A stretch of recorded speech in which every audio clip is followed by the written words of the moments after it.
Hello, everyone, and welcome to another Warhammer 40k Noosphere podcast. My name is Nathan, aka the Mesa, and joining me today is James, aka the Man Magos, What's that?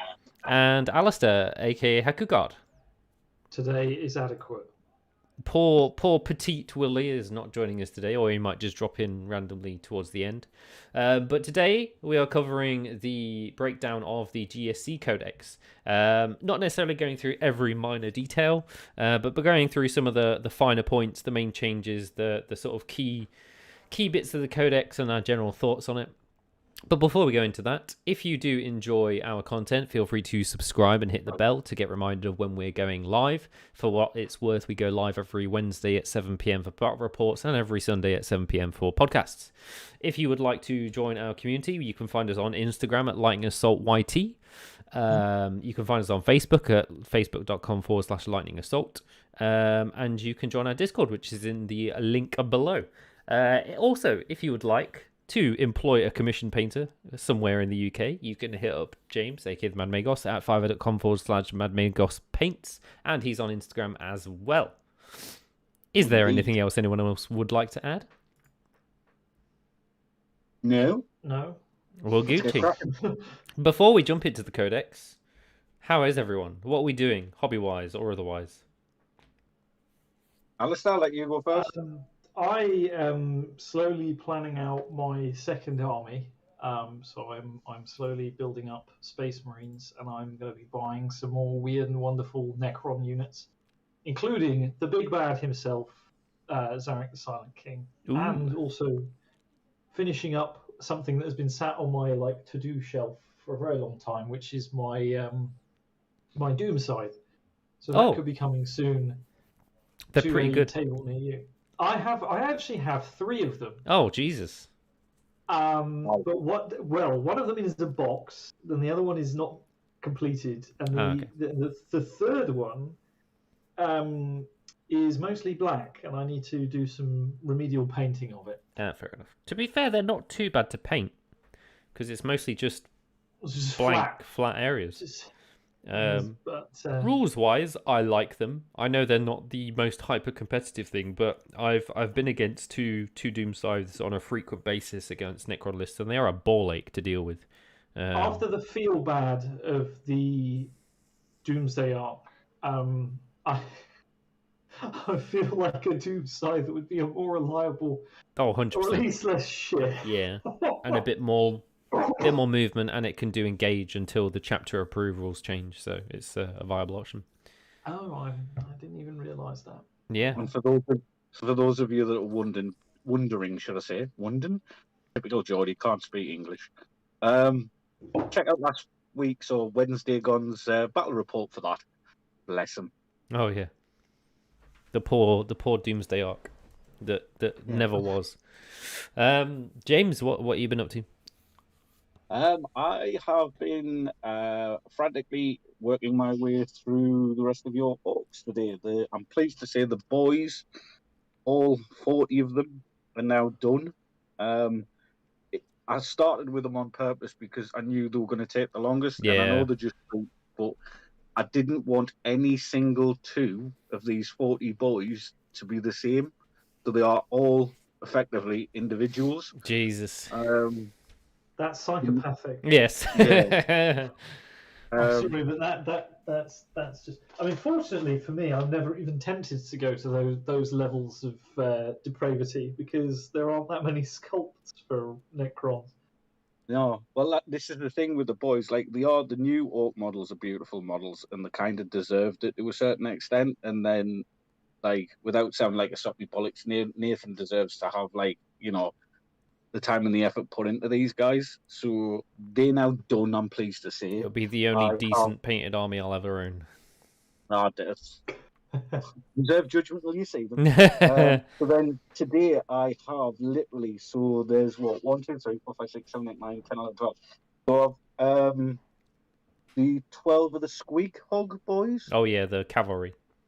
Yeah, so the squigs are based up, all of the metallics are done on them, the yellow on the armor plates is done on them, and the skin tone on the Orcs and Gretchen are done. I have also started the 2 Dakar jets. One's got a very red tail. The other is going to have a very red front. And then I can't remember what your buggy things are called. Oh, Scrap scrap jets. That's it. Yeah. Scrap jet buggies. So the red and the yellow is both blocked in, and the black for all the metallics is blocked in on those 3. So I've been a busy little boy today. Yeah. And through the week, I've also had some time to actually build a few Genestealer cult units. Ooh. So, yes, ready Getting for, because as prepped. soon as I've finished yours, I'm now moving on to my GSC army. So Yeah. I have built the Atlan Jackals, 4 bikers and a buggy, a quad bike, should I say. Yep. I have built 3 Ridge Runners and 30, should I say, 30 neophytes and about 15 acolytes. Have you built as many seismic cannons as you can? Yes. Can I suggest, do you ensure you build as Yes. many seismic cannons as you can? Those are the 2 profile heavy weapons. Yeah. If possible, acquire more seismic Yeah. cannons. Yeah, seismic cannons and mining lasers are definitely a thing. Yeah. There's a lot of cool shit. I have literally just finished basing all of my World Eater troops, so they're all done with their metallic red. But I'm going to focus on getting my kill rig finished for next Wednesday, and then I'm going to focus on painting up my Solar Watch army, and then it will be onto the World Eaters, hopefully in time for whenever their Codex comes out. By the sounds of things, though, everyone's selling their World Eaters. Yes. Yeah, really weird. Yeah, it was bizarre because I spotted it. It was yesterday. Like I monitor the selling posts quite a lot, and it was just yesterday. It seemed like there was 6 to 8 World Eater sales going on, and I was like, why is everyone selling them all at once? Really There'll strange. be some guy who's just gone there now and bought more World Eaters. Yeah, he's got 120 berserkers. That's a lot of berserkers. Yeah. Do you know what I think? Do you know what I think it might be? Do you not think it's people trying to get rid of them before the new sculpts come out? Well, yeah, but most of what they're selling is berserkers, rhinos, sort of the basic stuff. Chaos Lords. And it's like, they're still going to be berserkers. They're still going to be rhinos. Yeah. As far as I can tell from the leaks, the only thing that's really changing in terms of new sculpts is there's going to be a load more cultist stuff, but people are selling brand new boxes of cultists as well that they haven't opened or built, so I was tempted to pick them up, but Have you seen the little rumour about them hidden in plain sight? No. So do you remember the Vigilus Defiant when that first came out? Oh, yeah. There was the big spider thing that then went into the Start Collecting box set. Oh, yes, yeah. So in the latest Chaos box artwork, there is another kind of I don't know what you call them, machine of war, or what do the kids call them? And there's talk that there's going to be another big unit for the Chaos Space Marines as well. Fair enough. The problem with Chaos Space Marines is they're similar to normal Space Marines in that they have tons and tons of unique data sheets and unique models. They've got Venom Crawlers, they've got Obliterators, they've got all manner of demon engines and stuff, and no one uses any of it. Yeah, Hellbrutes, Smaller Fiends, Forge Fiends, the works. But it's all none of it's used. Yeah, the Helldrakes. But people just use Chaos Space Marines, Havocs, and Abaddon, and some Forge World shit. So the new Codex needs to make all of these really fancy demon engines worthwhile taking. Yeah, bring home the bacon. Yeah. Anyway, the issue is we end up getting into a debate about Chaos Space Marines, but they will be released soon, and then we'll have a podcast. Yes. Yeah. Exactly. Yeah. But anyway, after that 10 minutes of rambling, let's move on to the Codex itself. As far as I am concerned, after reading and watching a couple of battle reports, this is definitely not on a power level of the Drukhari Codex, but definitely on the thought, care, attention, and balance of rules as the Drukhari Codex. It's just really fucking good. And I think most people agree that it's really fucking good. I have not visited the Genestealer subreddit, but I would assume they're happy. Maybe, who knows? Maybe they're not. Who can tell? I think, like you say, you can definitely tell a lot of love has been poured into this codex. Yes, 100%. A lot of the rules are unique. They're weirdly heavy on characters. Like, I think they have only a few standard data sheets, but like 1 billion characters, which is odd. So you're going to have to sort of pick and choose which characters you want to include in your lists. Well, you say that, but do you know there's like that? They've got like an army-wide rule. So for every HQ you take, you can take a character model free. Isn't there? Isn't it like an? What's the rule? What's the wording on it? Off the top of my head, I don't know, but just again, obviously, I've had to spend an awful lot of time building, painting, and thinking, so I have been listening, a bit like you, listen to a few of the podcasts, a few of the been on the thingy side, but yeah, the general consensus is in a detachment, you can't take more than one of the same HQ. So you can't say, for exactly, take 2 Patriarch models or 2 Maguses, but for every HQ you do take, you can, like I say, you can take a character model. So like things like in a Force Org slot instead. Yeah, and it doesn't take up a Force Org. Like Necrons with their. In fact, it's just the same Necron rule, isn't it? Is it? I believe so. Alistair, you can. Sorry, what was it? What was the rule?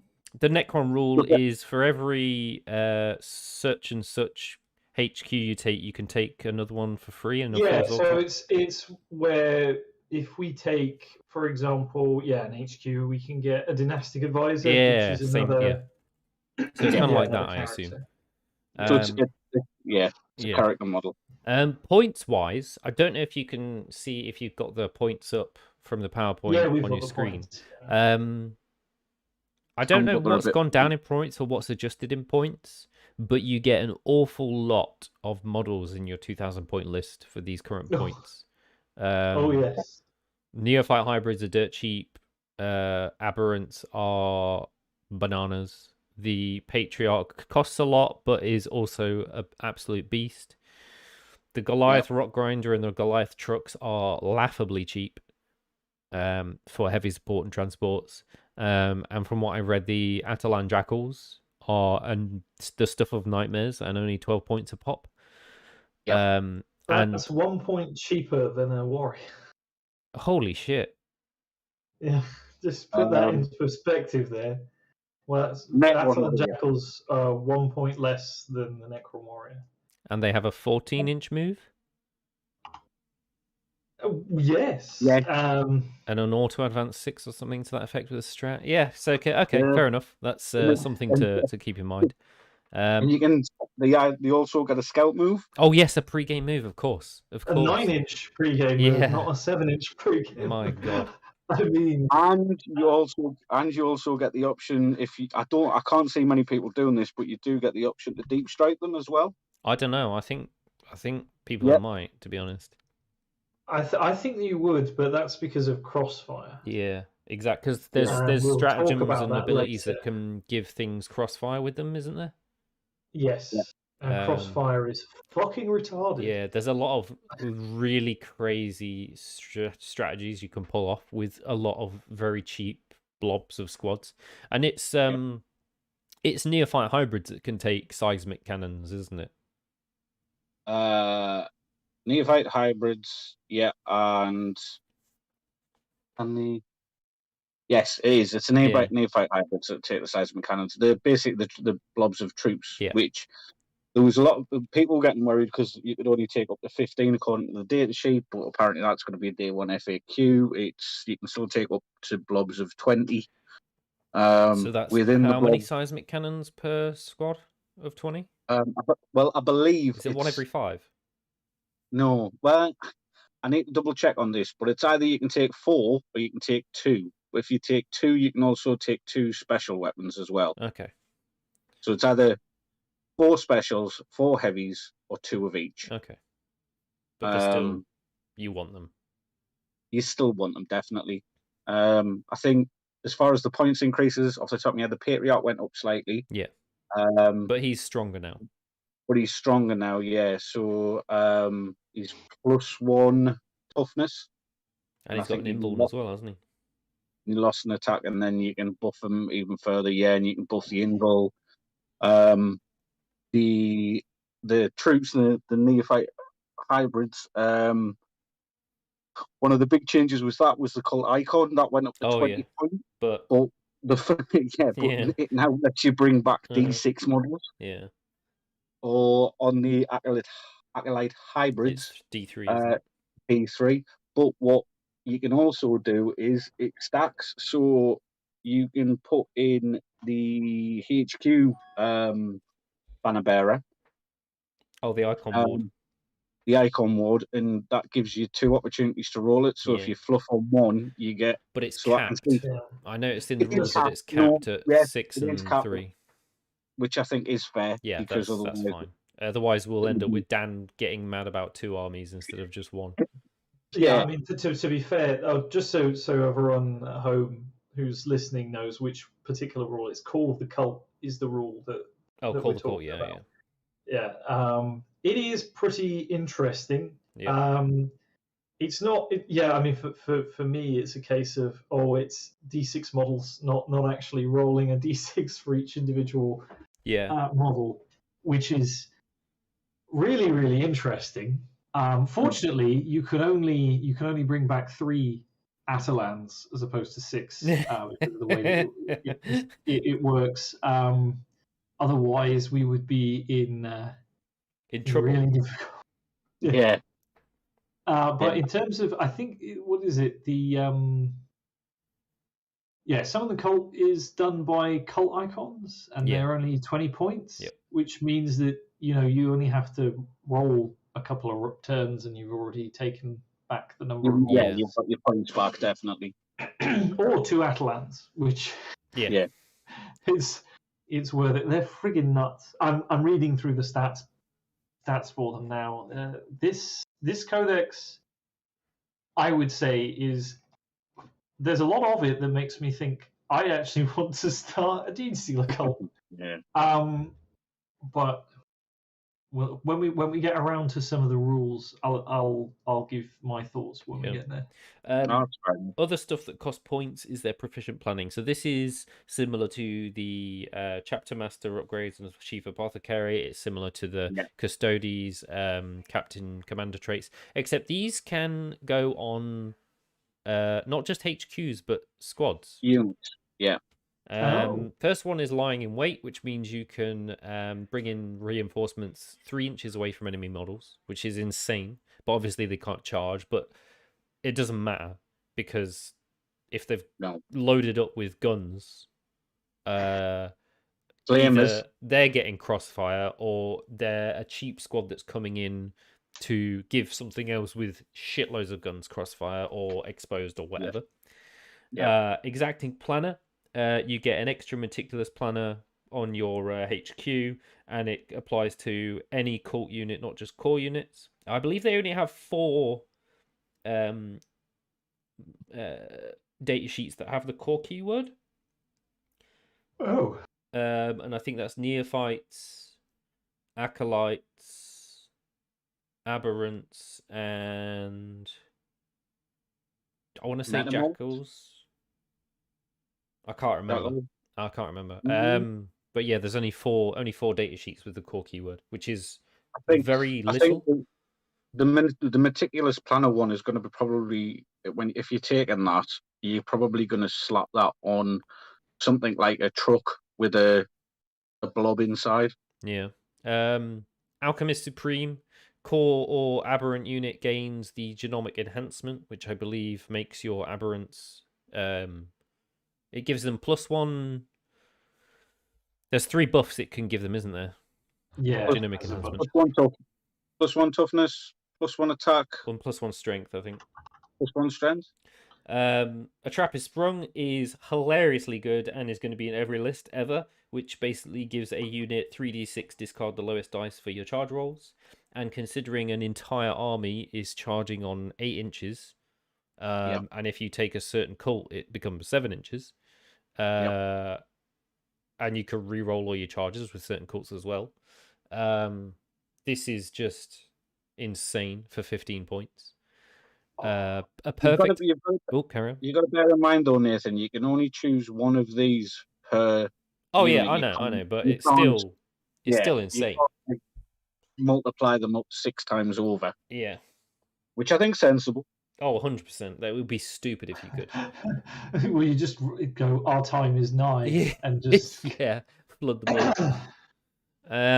A perfect ambush, which means that any enemy within 12 inches of a unit that's been brought in through reinforcements, if the unit that is brought in has the crossfire rule, then that enemy unit gets a crossfire token.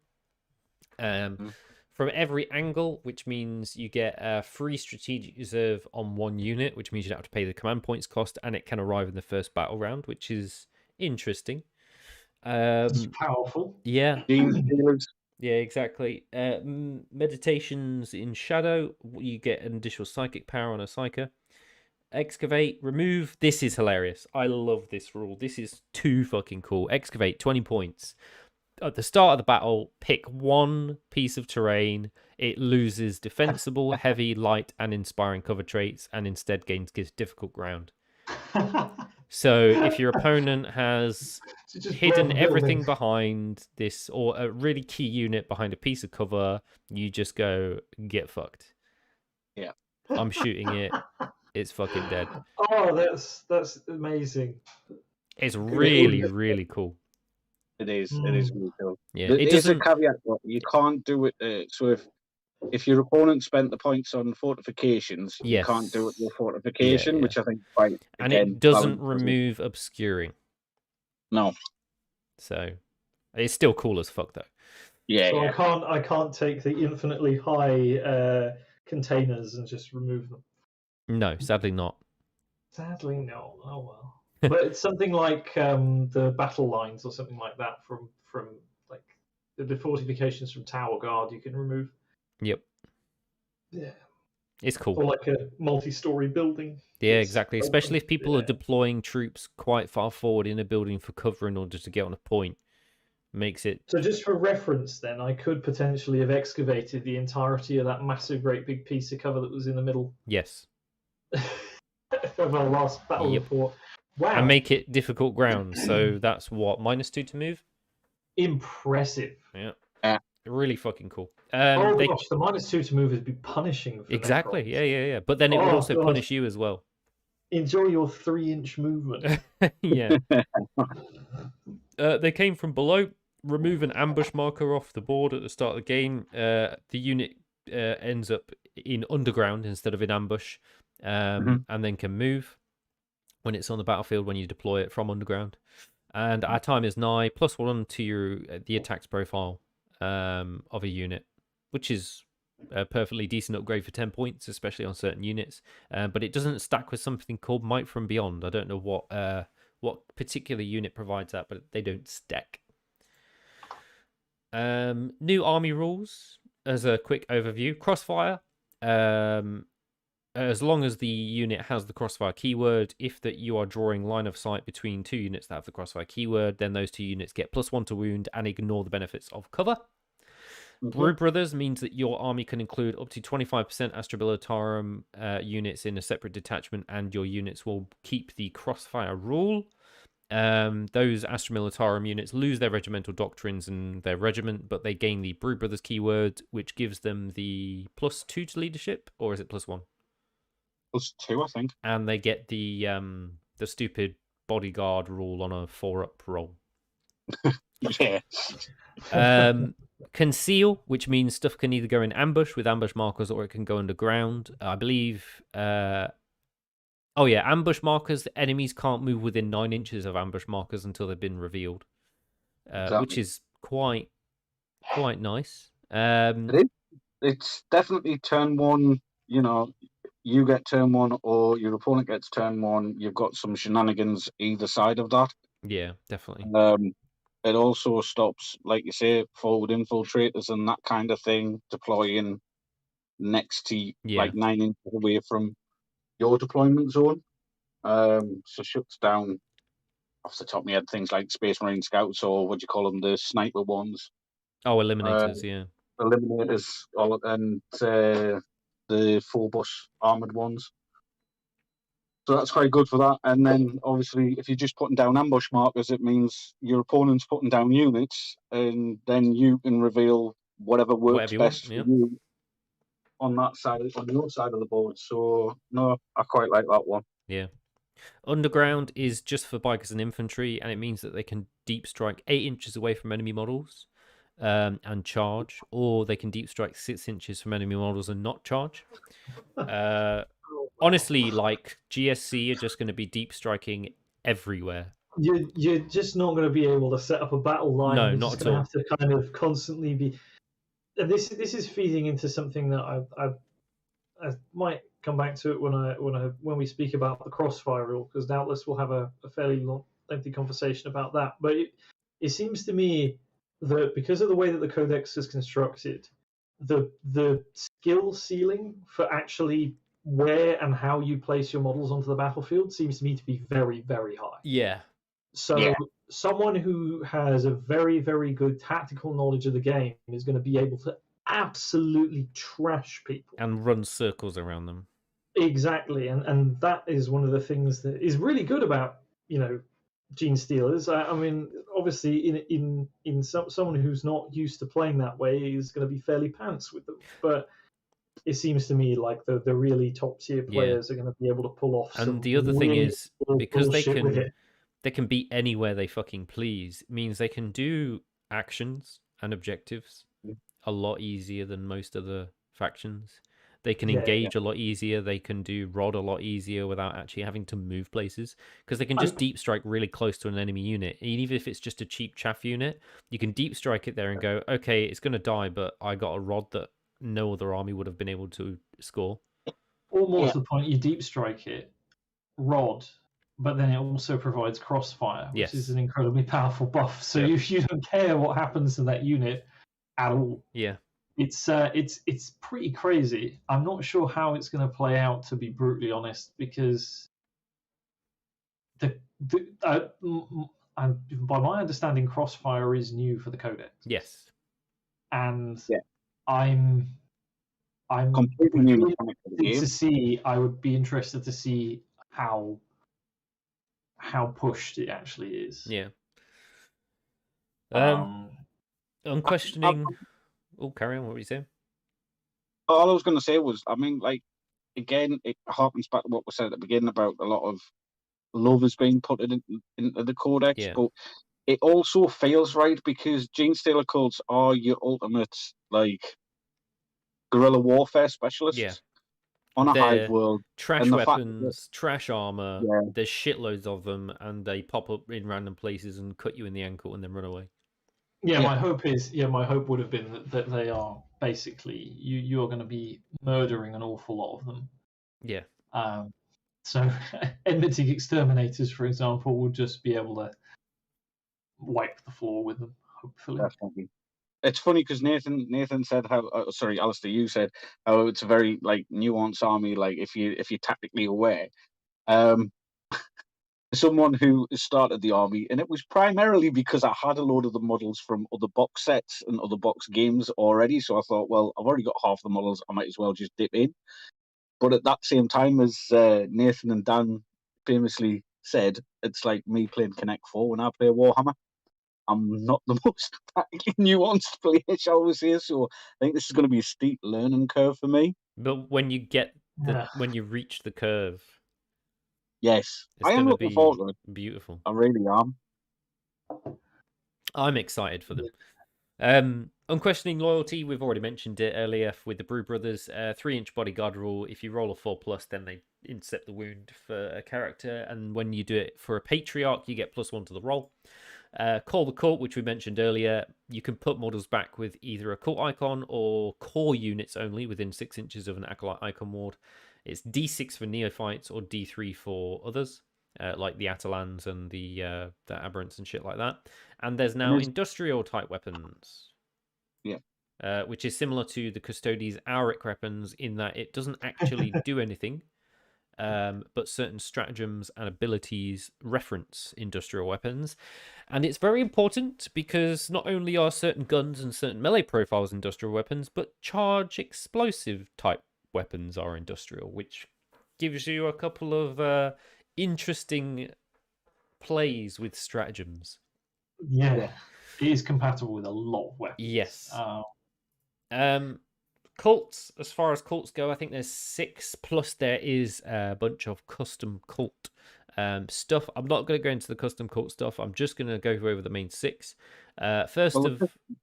What did you say? I was just going to say, Nathan, the custom cult stuff is really basic. It's basically Yes, all of the cults, but you have a 4-point system where certain benefits cost anywhere between 3 and 1 point, and you pick 2 that you fancy. Yeah. And one of them is that you can, and I don't understand this, one of them is that you can basically choose an existing cult complete profile, but you just reword it to the cult name of your choice. Right. That just seems a bit weird. Okay. Okay. Whatever. So I can have the cult of the 6-armed emperor as opposed to 4. Uh-huh. Yes. And you get all the benefits of the 4-armed emperor. Or Right. I suppose it's for people who are doing custom paint jobs but want to run it as I guess the 4-armed emperor, or you get to do that fluffily. Fair enough. It's for those hardcore fluff players that refuse to run Cult of the Four-Armed Emperor without painting it in such a way. Speaking of the Four-Armed Emperor, they get light cover outside of 12 inches, which is very similar to quite a lot of rules that exist in the game at the moment. Kind of reminds me of Alpha Legion, actually. And is it Raven Guard that have a similar rule? And these guys just straight up reroll charges. Can I just point out how friggin' insane these bonuses are compared to the bonuses for dynasties for Necrons? Yeah. Let's just throw that out there. Yeah. Fuck me dead. I mean, this is why everyone plays relentlessly expansionist and Eternal Conquerors. Because all the rest of them are shit. Oh, no, dude. Have you seen the Chaos Space Marine? Are they worse? Right.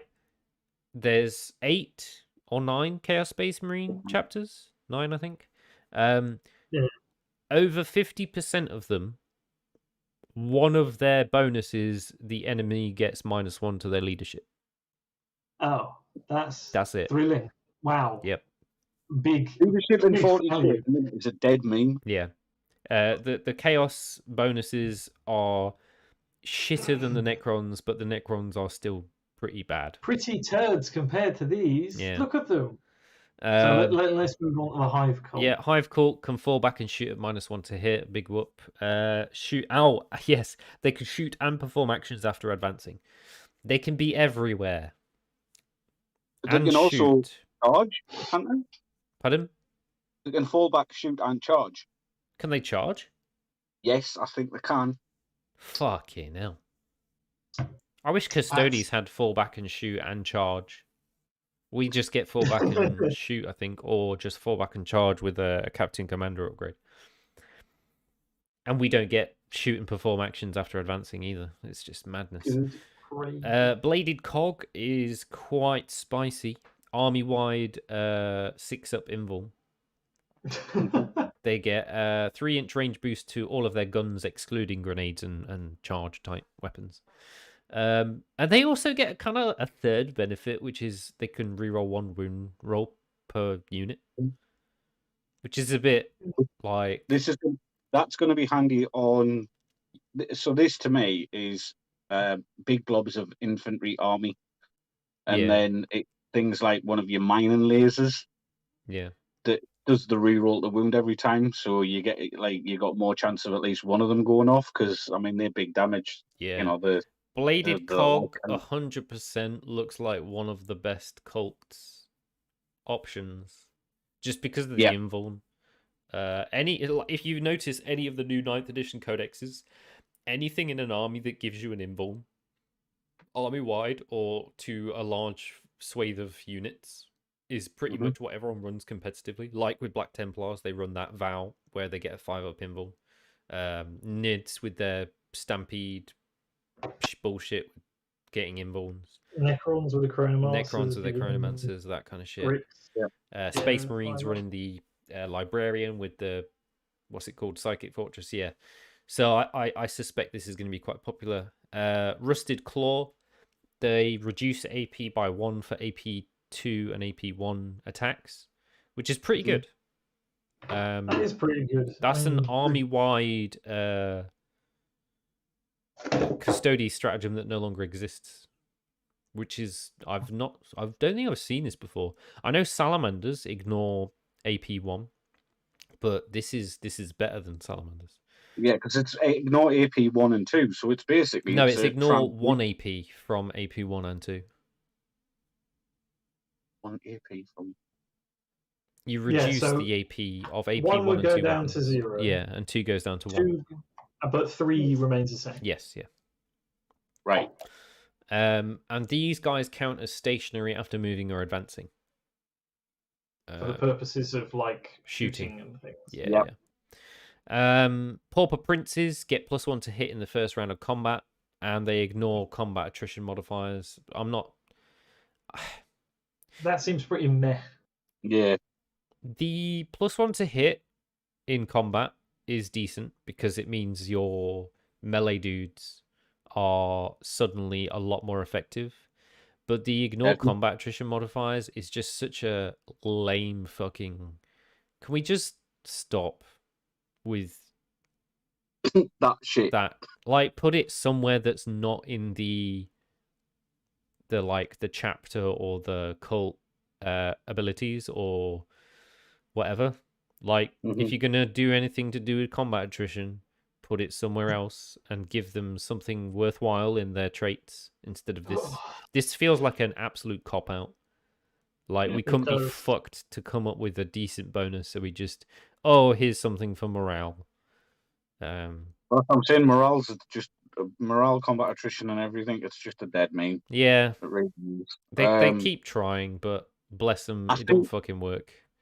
I think Pauper Prince might be okay if you're taking a lot of, say, aberrants, abominants, and Genestealers. Yep, 100%.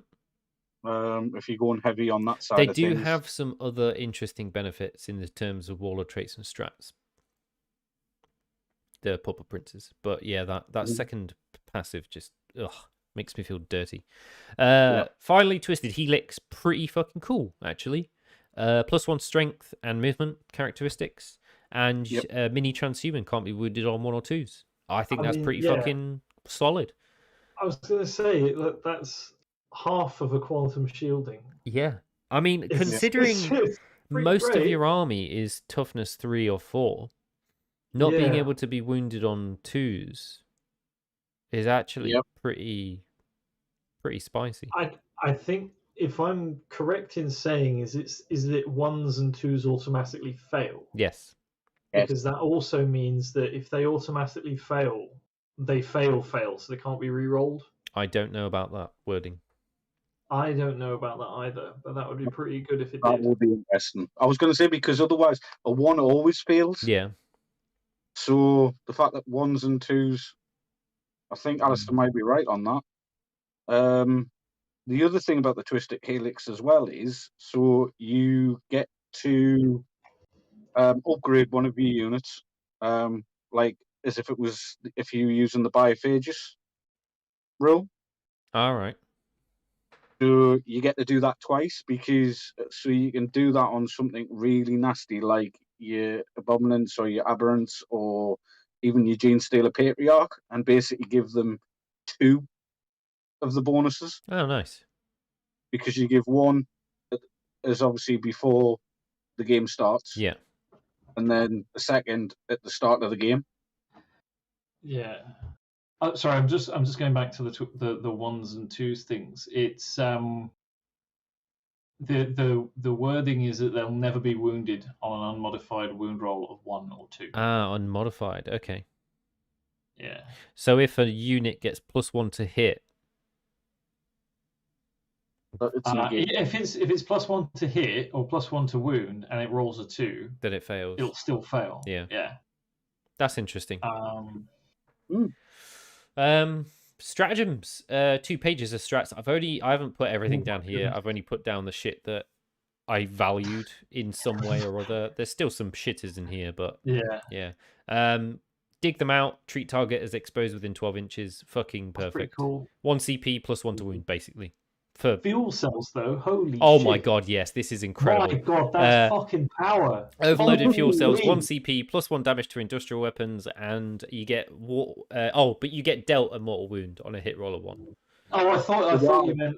No. It's the Dark Technomancer buff. +1 damage to a weapon, but the bearer loses a mortal gate, takes a mortal wound on a hit roll of 1. I mean, it's pretty memes though. If you If you do have a very cheap unit that's got a bunch of industrial weapons, and you really want something dead, and you don't really care whether they live or not. This is what I'm saying. This is your mining lasers. What was the other one, Nathan? You said the seismic cannons. The mining lasers, seismic cannons. It's all of the fucking explosive charges as well.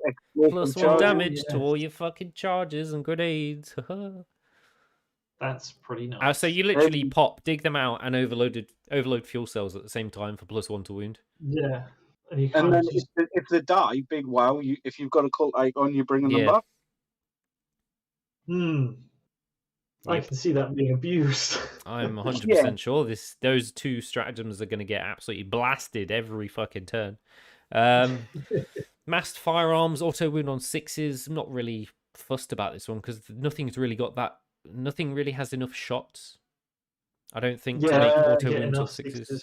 Yeah, auto guns. Yeah, but they're shit. They're 301. Yeah, but automatic. Yeah, but if they auto wound on 6s. Yeah, they're not radium carbines though, are they? No. Not radium carbines, but if there were radium carbines, they'd be broken as fuck. Yeah, but this is literally the same stratagem. Yeah. Except radium carbines get it for free. I don't know. I'm not convinced that mass firing auto guns is really going to achieve anything, especially with AP0.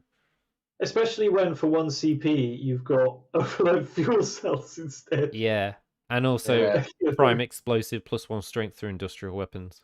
That's also pretty interesting. I mean, it would be great, because it might be able to get you from, the +3 to +4 break point when you're firing at Marines. Honestly, for that. This entire stack of stratagems could be used on a single unit. Bore through, full reroll wounds versus vehicles and monsters with industrial weapons. That's pretty. It's fucking mad. So dig them out, overload fuel cells, prime explosive, and bore through.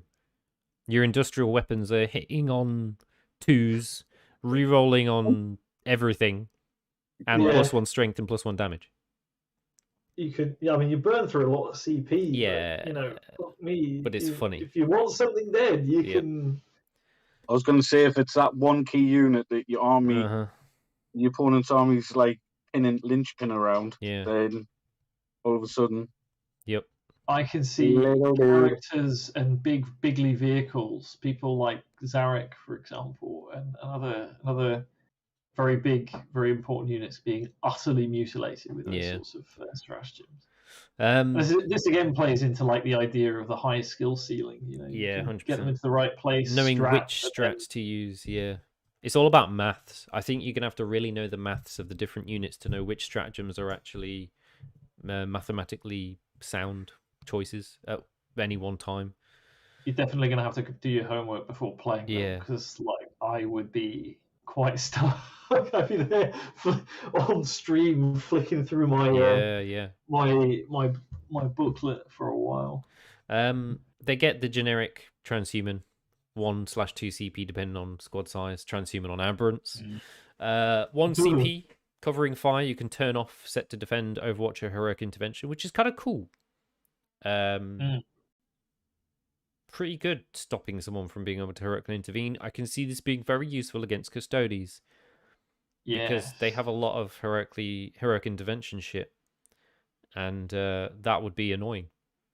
They also get coordinated assault, which is a fight last ability, which is interesting. Awesome.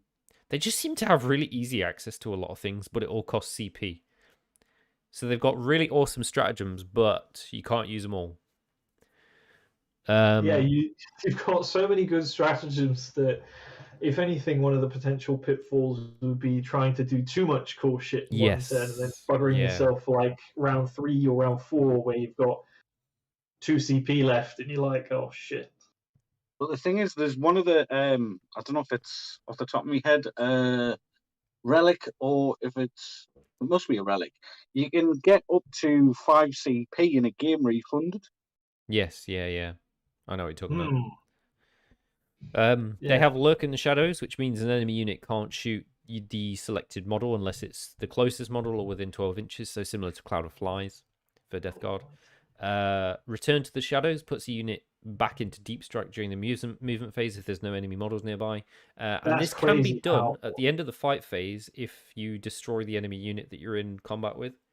Now that's really powerful because the thing is, you just come out, ass blast, shoot something, ass blast, charge, finish it off, and then piss off. You're back into deep strike before the enemy. Like that is fucking crazy.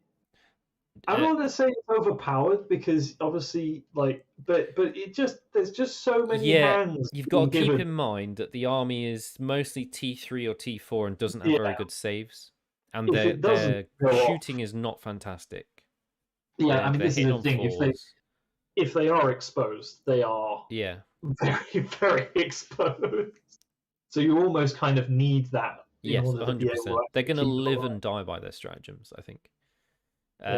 Genetic lineage means a unit can advance and charge, which is important for getting your aberrants in there before they fucking die immediately. Also pretty good on Atalans if you choose to run them in melee, but I'm not sure running them as melee option is a fantastic idea.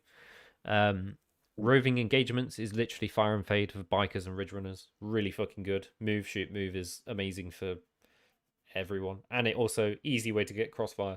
Move, shoot, move to get your crossfire working, shoot with your army, and then move them shortly after. Raking fire, Atalans get full hit rolls when they are causing a target to be exposed, which pretty much solidifies their presence in most lists. And rake to blow, which means your vehicle auto explodes. Well, that's always fun. Yep, exactly. That also means that you have a potential like play where you send the vehicle in, and it's surrounded, and you just get it in there. Yeah. And you don't care if it blows up. Kind of like the stratagem that they removed from the Orc Codex, Fly and Headbutt, where you just used to fly a plane in and then auto explode it and do 24 mortal wounds. What? Yeah. Okay. They got rid of that for a reason. It was you did it on a burner bomber, which exploded stratospherically and did mortal wounds on 4s to every model in a unit or something like that. And if there were a few too many units within its blast radius, it would do dozens of mortal wounds. It was funny while it lasted, but you had to sacrifice a fully operating plane to do it. It wasn't just when it died. The thing is, if you've got a Tau gun line, good night. It makes too much sense. Warlord traits. I've included the warlord traits from the unique cults, but the first generic ones: Alien Majesty increases the aura range of the bearer. Preternatural speed gives your warlord fight first and rerolls, 4 rerolls, which is actually pretty good, especially with some of the upgraded melee profiles on some of the HQ units as well. Prowling Adjutant. This is the AdMech Cerberus Raiders rule. where the bearer can move when they're declared as a charge target. So it's fucking jokes. It's quite funny. It's So just move 6 inches backwards and go, ha, fuck off, go away. sucks to be you. Yeah, just sort of leave them out there as That's bait. my ball. Leave them out there as Oh. bait, and then when they Oh, no, finally... but there's a charge. If the charge is successful, it happens, and then the move happens, or is it just move 6 inches when? I think it's when they're declared as a target of a charge. Ah, right. So That's still basically, they set up to charge you, and you go nope. Yeah. So they're still left with their dick in their hands. Yeah, they're still out there, ready to just be minced Yeah. by, I don't know, mining lasers or something. Focus of Adoration means core and pure strain units with near the warlock can heroically intervene, which is, I don't know, fine, I guess. Heroic intervention's always fun. I'm unmoved. Yeah. Inscrutable Cunning means that any stratagem that is a strategic ploy or a battle tactic costs 1 less CP when used on a squad within 12 inches of the bearer. Can that make him 0 CP then? No. So in theory, It can only make that's it... a shame, because I was like... Yeah, it can only make it go down to 1. Presumably they managed to actually do the bare minimum of testing to realise that would actually make your basic infantry units absolutely and untouchable. terrifying. Yeah. Hive Lord, 6 inches aura of exploding sixes for core units, which is, I mean, when you look at what has core, it's not that much oppressive. Especially when aberrants don't have core, because they're the main things that are sort of, you kind of want exploding sixes, especially in melee. Single-minded obsession is literally old grudges. Full reroll wounds for friendly core units on a specific target. Xenoprophet just sounds cool. It does. Auto passed unquestioning loyalty test, which basically means your bodyguard rule is the proper bodyguard rule for anything that's near your warlord. Yeah. There are a bunch of other warlord traits. I've probably missed a few decent ones, but I couldn't extract the information. Relics. Sword of the Void's Eye is literally a bone sword with full rerolls. I believe this goes on the begins with them. It goes on either the Locust or the not the Patriarch, the not the Magos. No, is it not? No, it's not the Magos. The Magos has got a bloody staff weapon. Ah. It goes on the Locust, which is the assassin with the 2 swords. Yeah. Yeah. Or is it the Primus? Primus, that's it. Sorry, Primus. Yeah. Gift from Beyond is a fancy sniper rifle with extra range and damage. That goes on the Jackdaw. Yeah, it goes on what's his fucking face. Amulet of the Void Worm means you can deny Overwatch and the bearer gets a 4-up invuln.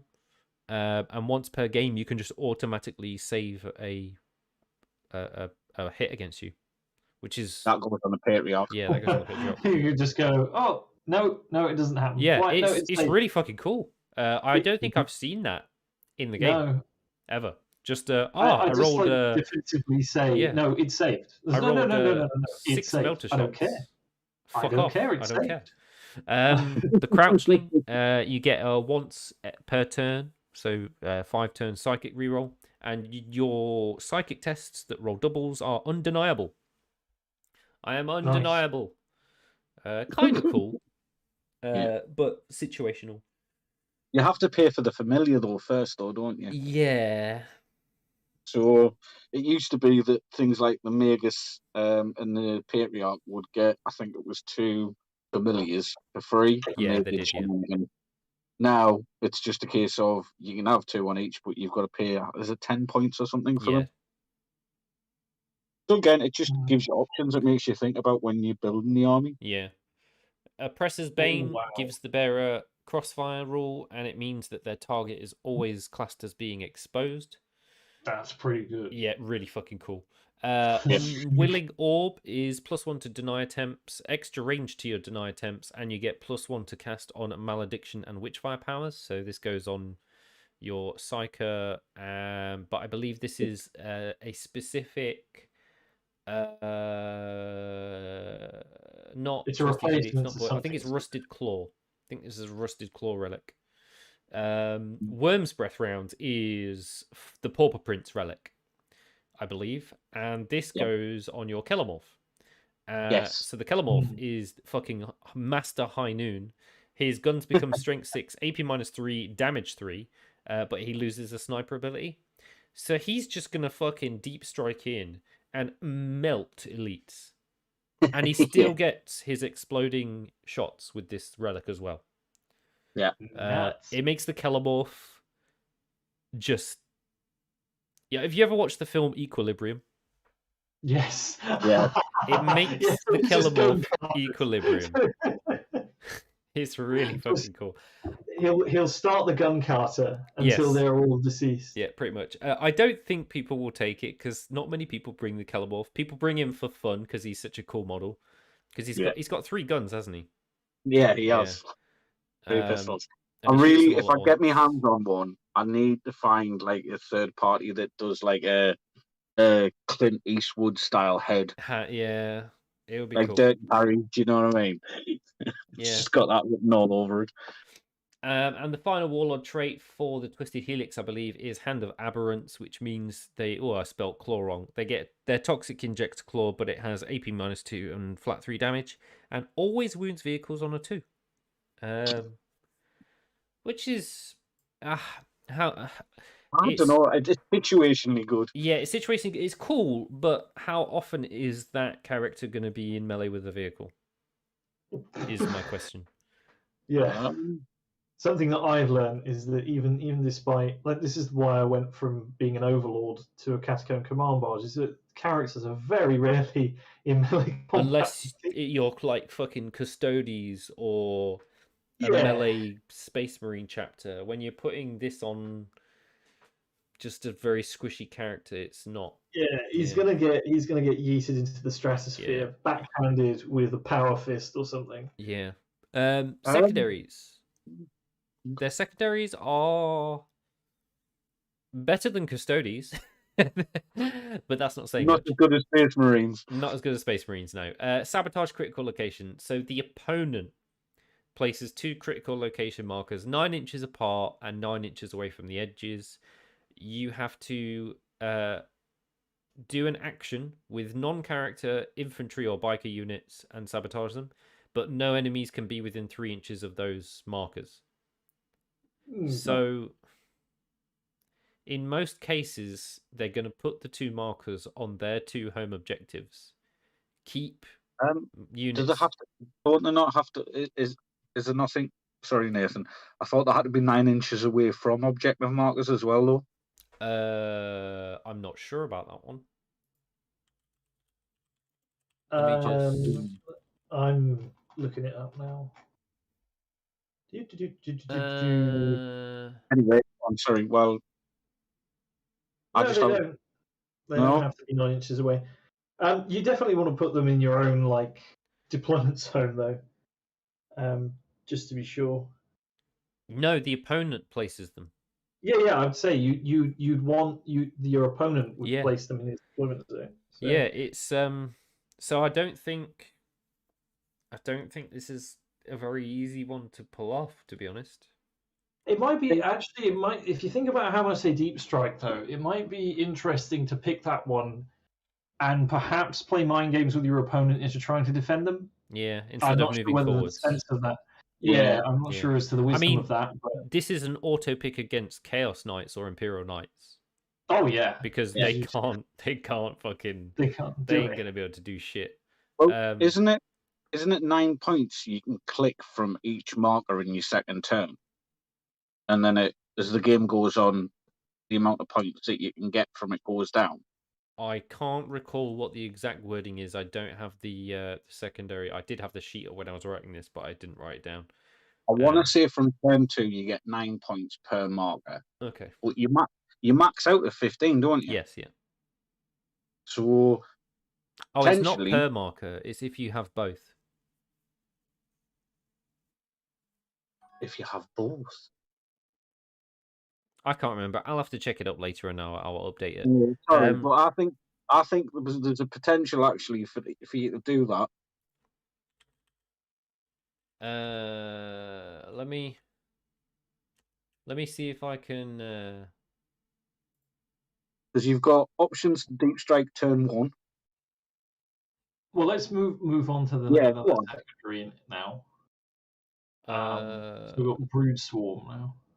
hang on, Oh, I I've might got have it. it. Sorry. No, I do haven't you got want it. me to Sorry, read it Brood out? So Swarm. we don't have... You get 1 VP for having more models than the opponent in your deployment zone, no man's land, and enemy deployment zone. So you get 1 VP for having more models in each third. Yeah, I mean and that's a bonus easy. victory point if you have more in all 3 at the same time. So it's at least guaranteed 1 point in your deployment zone, possibly no man's land, depending on what you're playing against. Again, against elite armies like Imperial Knights, Custodes, Thousand Suns, stuff like that. Mhm. This is actually going to be quite easy, especially if you're bringing shitloads of neophytes and stuff like that. I can see you scoring 2 points for this without necessarily trying too hard every turn. Turn But 2, I can see you achieving all 3. Like I really could see you getting 4 points round 2. Yeah, depending on what happens. yeah. It's I think you'd score high at the start of the game and then struggle later. Because you've got to think your guys are gonna, like, as the GSE player, you're gonna lose a unit a turn probably. More than that, possibly. Well, no, you're not going to lose a unit a turn. I think you're going to lose a lot of models from various units a turn. And you're going to be limping on very low squad count units towards the end of the game. Third one is ambush. You get 1 victory point for destroying an enemy unit using a unit that arrived from underground or ambush. An extra VP for destroying an enemy unit with crossfire marker on it, and an extra VP for destroying an exposed enemy unit. And these can't be with stratagems or unit abilities giving them crossfire markers or exposed markers. It has to be natural. So all of them are going to be scored without necessarily trying, but if you want to max them out, it's going to be hard. Very difficult. Very difficult to max these out. So it's that being said, if you've got them in combination with other secondaries like retriever of various data, then they kind of synergize pretty well. 100%. It's not. I can foresee, after we've seen the leaks of the chapter approved 22 secondaries and the updated faction secondaries and stuff, I can see nerfs coming to the previous 9th edition Codex secondaries. It seems very clear to me that they do not want people maxing out faction secondaries or secondaries in general, and they're sick and tired of seeing 90-point score games. So I suspect they're going to go back and slap Dark Angels with a bit of trouble, slap Space Marines with a bit of trouble, and start really going to town on some of those laughably easy secondaries. Because you look at some of the faction secondaries like Sisters of Battle, they're trash. When was the last time you ever saw a Sisters of Battle player use a fucking faction secondary? I know Custodes are very rarely going to use theirs. I know Necrons very rarely use theirs. It's just, they're just bad. Well, the thing is, the thing's in the name, isn't it? It's a secondary objective. Yeah. Well, previously people have been playing like the secondaries of the primary to max out your secondaries and then hope that you get your primaries to top that up. Yeah. And like you say, the way they're going with it is to make it how it's supposed to sound, that your primary goal is to fulfill the primary objective. Yep. It's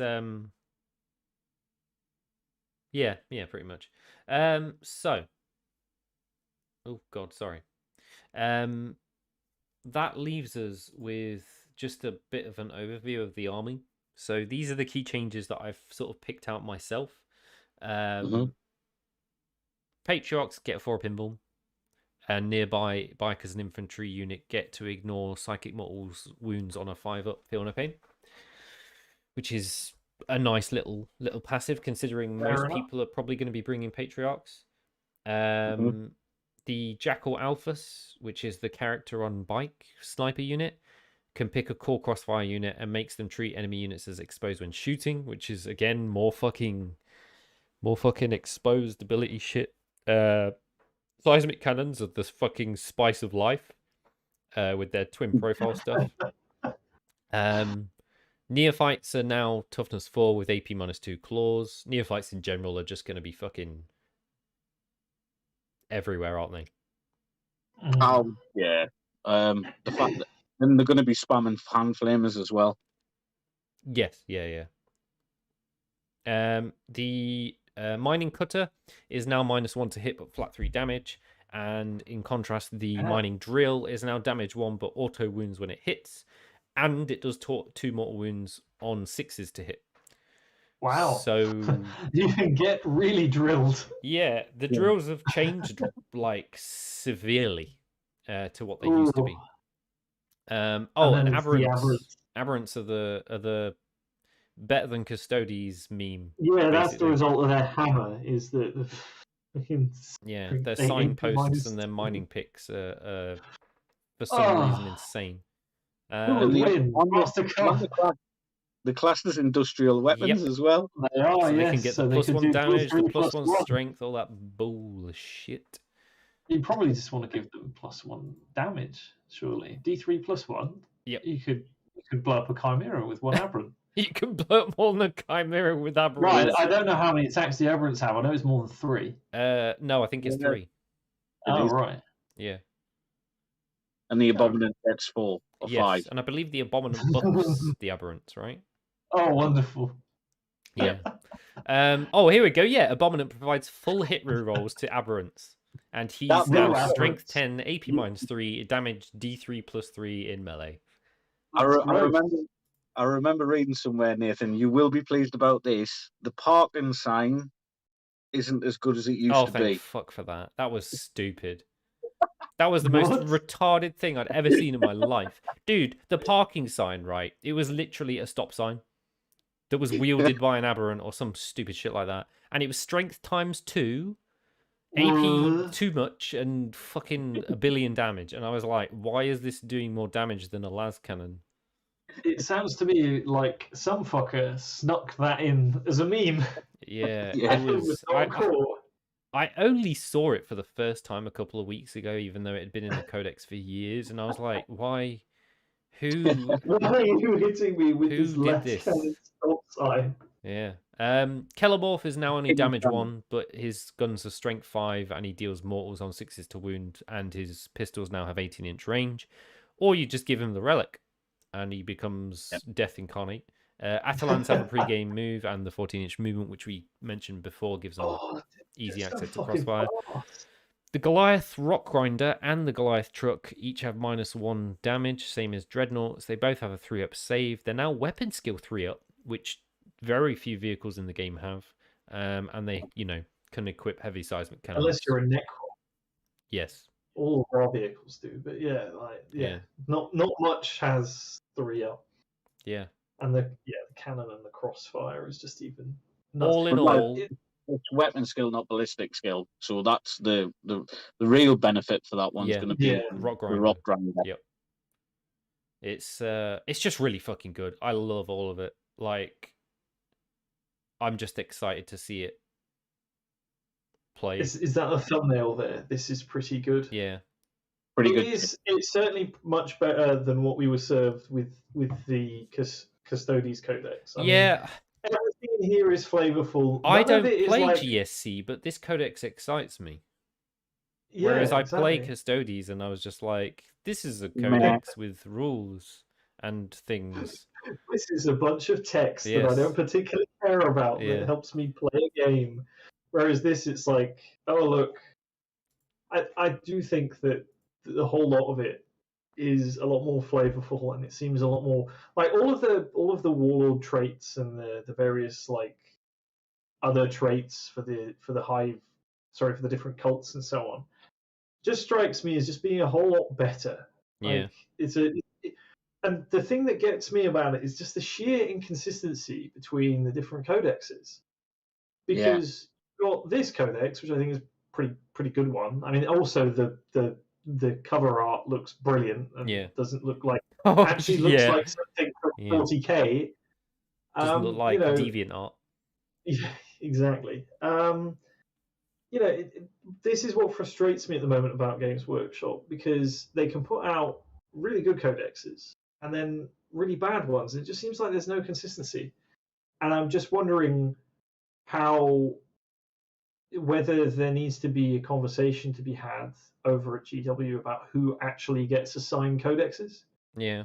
Because if they're assigned, it's who's actually gotten it, and perhaps maybe the case is that just nobody over at Games Workshop wants to write Custodes. Yeah, and other codexes, because Necron's codex is trash as well. It's not brilliant.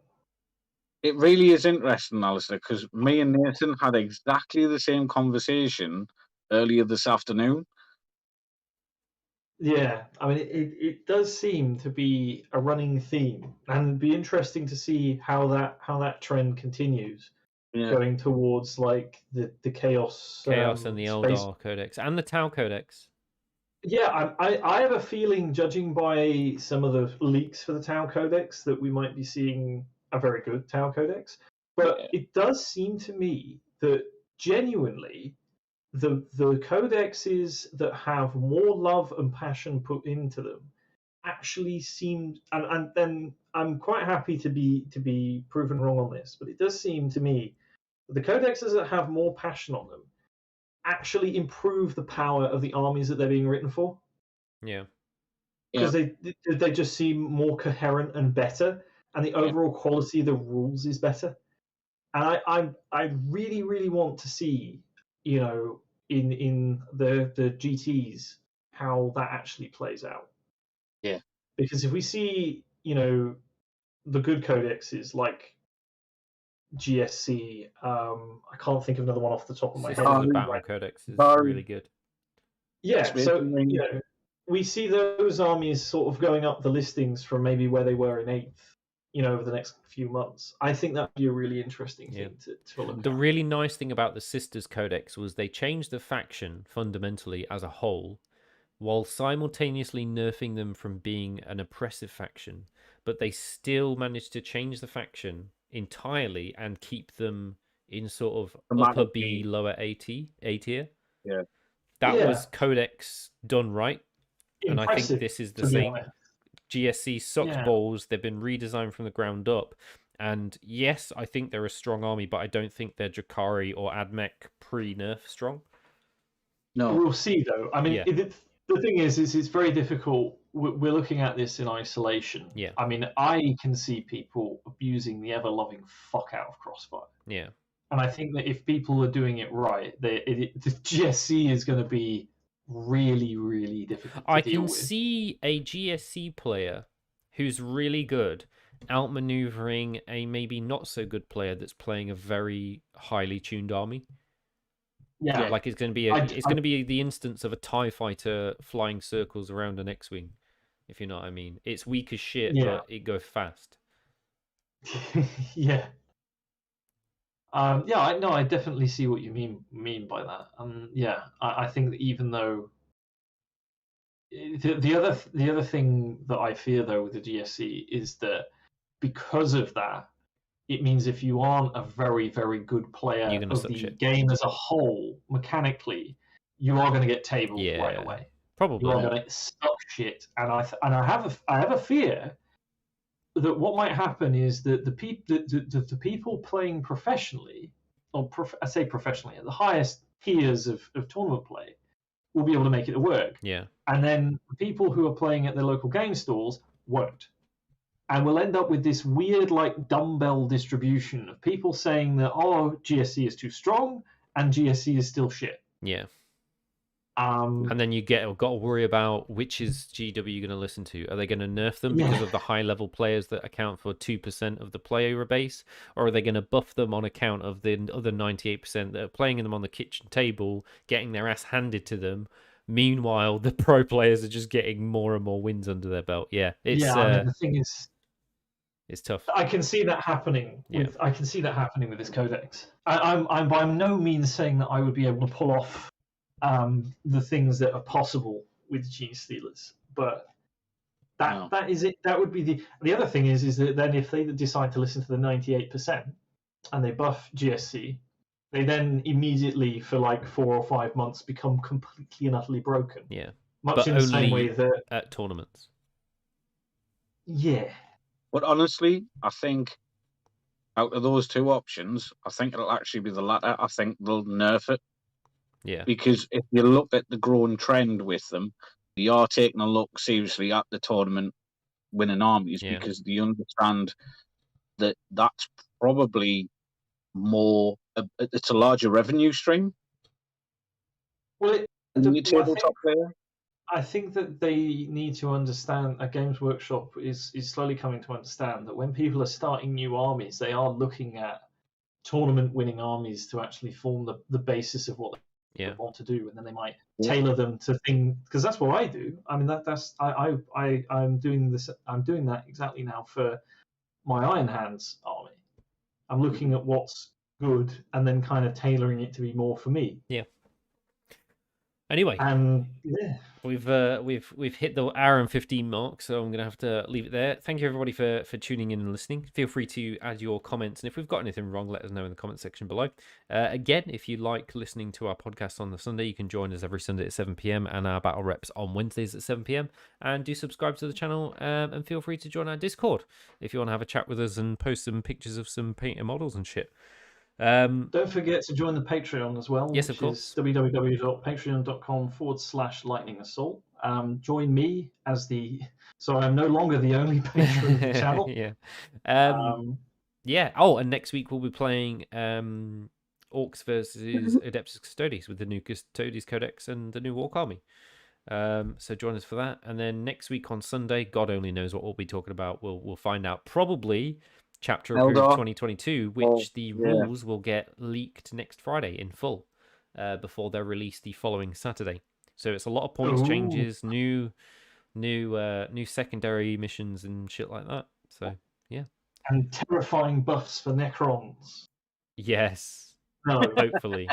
I live in hope. Yeah. I live in hope. They just massively slash the points cost for destroyers or something. That'd be cool. No, it wouldn't. Right. Yes, thank you everyone for listening, and we'll see you guys next Wednesday. Peace. Goodbye.